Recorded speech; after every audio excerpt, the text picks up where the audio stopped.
Welcome to this week's episode of Makeup and Mimosas. Today we have stand-up comedian, actor, and king of funny, Adarius, in the studio. Stay tuned to find out what he's been up to.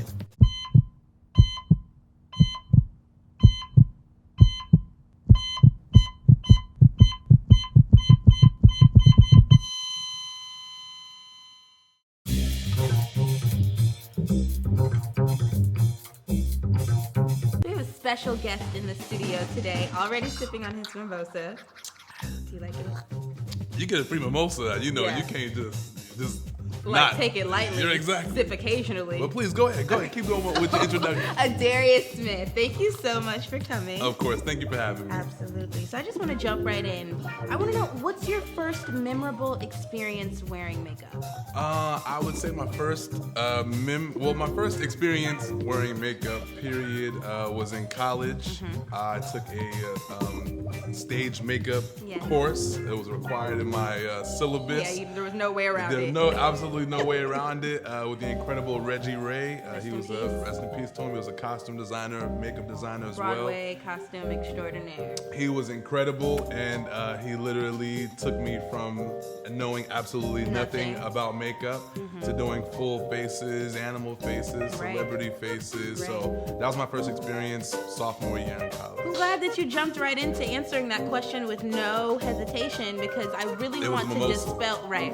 So it's okay. Yeah, no, but I really want to dispel the myth that guys don't wear makeup. So there are men that do wear makeup on a regular basis, but this is for your profession. Of course. So, you know, on the stage, acting, if you're gonna be in front of the camera or on stage, it's best to have makeup. The lights are gonna hit you, you're gonna be sweating, looking crazy. Washed out. Exactly. Yeah. So it is best to convey the balance story. Yourself out. Exactly, get you some makeup. But there are a couple of brothers throwing on some foundation to go to the club. Every day. Tinted moisturizer. I've heard that there's some guys that Scott Disick actually was like wearing. It's called tinted moisturizer. Yes. So it's moisturizer itself, but it has color on it. A little color. See, brothers, y'all ain't slick. Y'all not slick. You're not. So let me walk up to you with a makeup wipe. And then wipe you, and then you're gonna be seeing brown all over my thumb. So do you have any apprehensions with applying the product? About applying the product? Honestly, yes. There is kind of an apprehension to it, just because I'm not used to wearing makeup. You know, you grow up with the stigma that makeup is a ladies' thing, and predominantly women wear makeup. So I am not wearing makeup in my own personal time. But with maturity and performing, you understand that it's a part of the business, a part of the job. And so as far as performing, hey, throw the makeup on me. I'm ready to go. I gotta go where So you use it when it's needed, and your perspective on it has evolved. Exactly. But what do you feel about beauty standards in the industry today, and has it affected your work at all? I feel standards for beauty in the industry have been strict over time.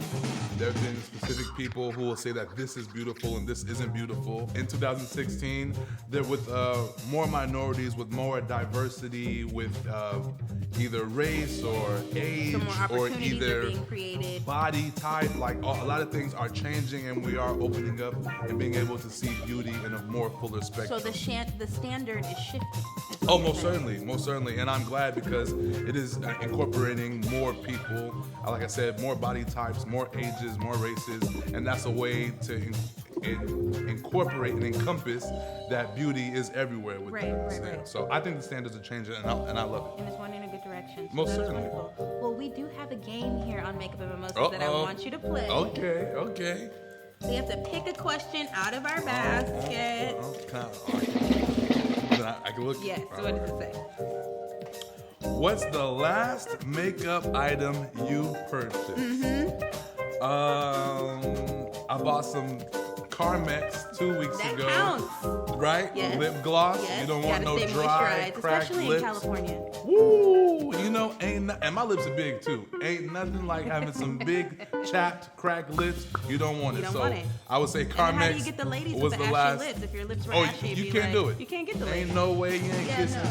You ain't kissing nobody with ashy lips. Fellas, get you some Carmex, get you some moisturizer, because your lips got to be right. Yes, do it for the ladies, guys. Do it for yourself. Do it for yourself. Do it for yourself first, and then do it for the ladies. Cheers.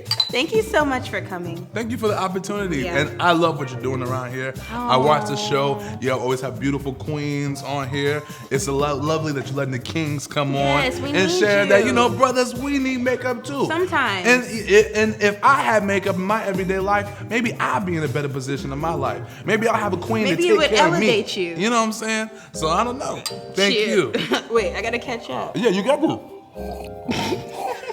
Drink it up. Makeup and mimosas. This is where it's at. Strawberries too.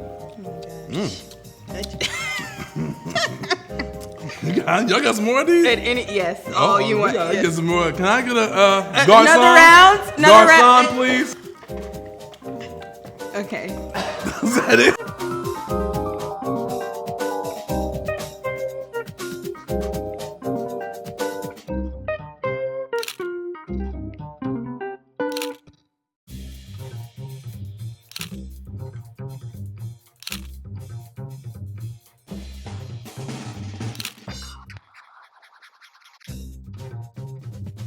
Thank you for tuning into this week's episode of Makeup and Mimosas.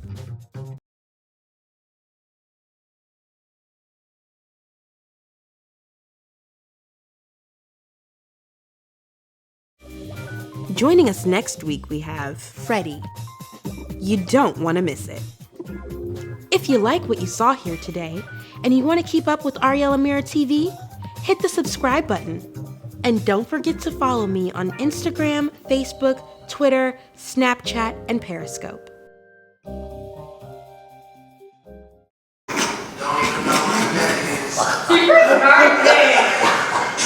So glossy. So much gloss. So much gloss. Oh my I just felt the gloss. Oh my god. So shiny. Zazim. Right. I be eating more than fried chicken.